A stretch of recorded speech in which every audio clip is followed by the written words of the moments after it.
spot in the French Quarter of the city.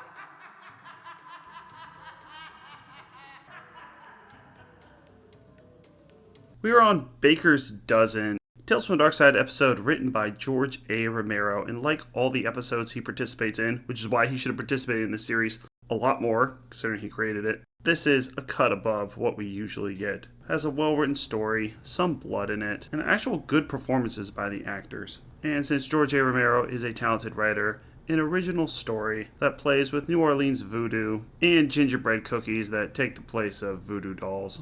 Now, I have a personal connection with this episode because it was the very first one I ever saw when I rented a VHS at around 10 years old and watched it at my dad's school. Back in the day where they had old computer labs and also TV rooms. They used to keep a bunch of CRT TVs in this special room, and if you were really able to grease people's palms, or your dad worked at the school, you could just go into the TV room and watch stuff. And sometimes students would do that as well and get expelled. But I didn't get expelled because I had special privileges. So this is the first episode I saw on VHS, and I really liked it. And it actually scared me quite a bit.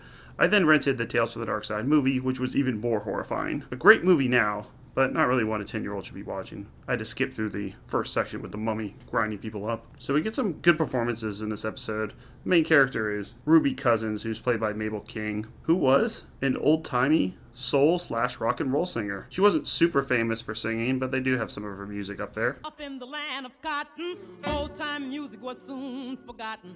One dark night in the old dance hall, little Jimmy Dickens began to call. Alabama, Alabama, Alabama, Alabama, rock your partner's hand. And it's decent 50s and 60s soul rock and roll. But she plays the evil character, and she owns a cookie shop called Cousins Dozens, where she bakes these cookies and also sells them, and they're imbued with magical properties. Now, George A. Romero is playing around with a few different things. Since these things work a little bit like voodoo dolls, where if you crush a certain one, the person will die, but also, you can get these cookies and use them to make yourself rich as well. So they have a couple different properties. And they also play around with the term Baker's Dozen, which I learned. I probably should have known this already, or maybe I just forgot. Baker's Dozen is really 13, not 12. As is explained here, the history of it. There are a few theories as to why a baker's dozen became 13, but the most widely accepted one has to do with avoiding a beating. In medieval England, there were laws that related the price of bread to the price of the wheat used to make it. Bakers who were found to be cheating their customers by overpricing undersized loaves were subject to strict punishment, including fines or flogging. Even with careful planning, it is difficult to ensure that all of your baked goods come out the same size. There may be fluctuations in rising and baking and air content, and many of these bakers didn't even have scales to weigh their dough. For fear of accidentally coming up short, they would throw in a bit extra to ensure that they wouldn't end up with a surprise flogging later. In fact, sometimes a baker's dozen was 14 just. So, Mabel King owns this cookie shop. She has her assistant, who's her father, that she treats absolutely terrible.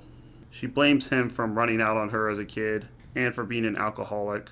So she's trapped him in this cookie shop with her magical powers and tells him to do all the chores and can actually change him into a little rat.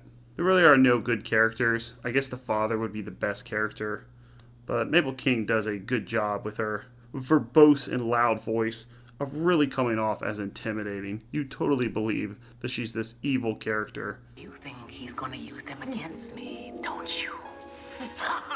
You simple old fool. He ain't gonna do nothing against me. But what them cookies can do, he's gonna use them to feather his nest. His and mine. I'm gonna get rich and famous.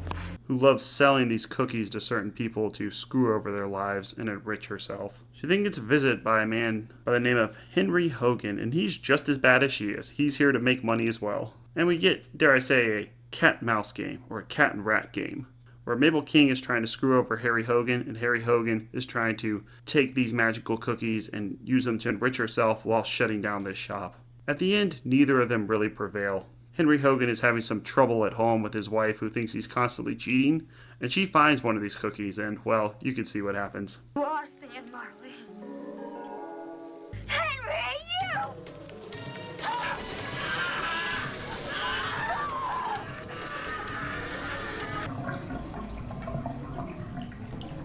As I said before, these work a little bit like voodoo dolls, where if you crush a certain one, it'll kill the person. And this is also the fate that we get for Mabel King as well. Finally, after her father literally being yelled at and screamed at the entire episode, she gets her comeuppance as she turns him into a rat just to punish him. But as we know, rats like nibbling on things, and God forbid they find that one cookie that is the voodoo doll for Mabel King and start nibbling at it. What happens next? Baker's dozen. You gave him 12, and you kept that 13.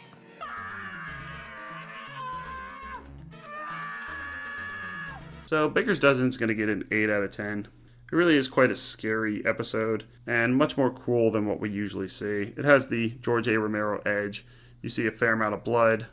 You see some prosthetic and makeup effects. I would have liked them to explain a little better about what these cookies actually do, because it seems like they do everything.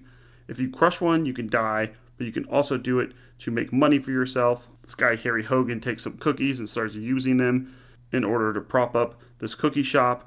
And then it all comes crashing down and it needs more cookies. And they go over this very quickly, so I would have liked a little better explanation, but it keeps you a bit in the dark. So that really the only thing you do know is if you crush a cookie, someone dies. And I like the fact that they play with the term Baker's Dozen. It seems that she bakes a dozen of cookies, 12, but keeps that special 13th cookie for herself that she could use for magical powers. But her father is able to find that 13th cookie and chew on it and kill her at the end. I don't know if he turns back into a human, though. He might still be a rat for the rest of his life. Yeah, we'll just say basically everyone dies. Harry Hogan is played by Larry Minetti, who was in a ton of television shows, like Magnum P.I., Battlestar Galactica, the 70s series, Starsky and Hutch. Once again, the 70s series, not the reboot. Next up is episode 10 of season 3 of Tales for the Darkside. We are more than halfway through this series, and it's called Deliver Us from Goodness, and it's written by, Joel Selbo again. From George A. Romero to Joel Selbo, a bigger drop-off has never been witnessed. Now I'm feeling sad. Well, check out our playlist for all other stuff like Black Mirror and monsters and stuff. Alright, Mabel King, sing us out. Give us a sad soul song to deal with the Joel Selbo episode. Your love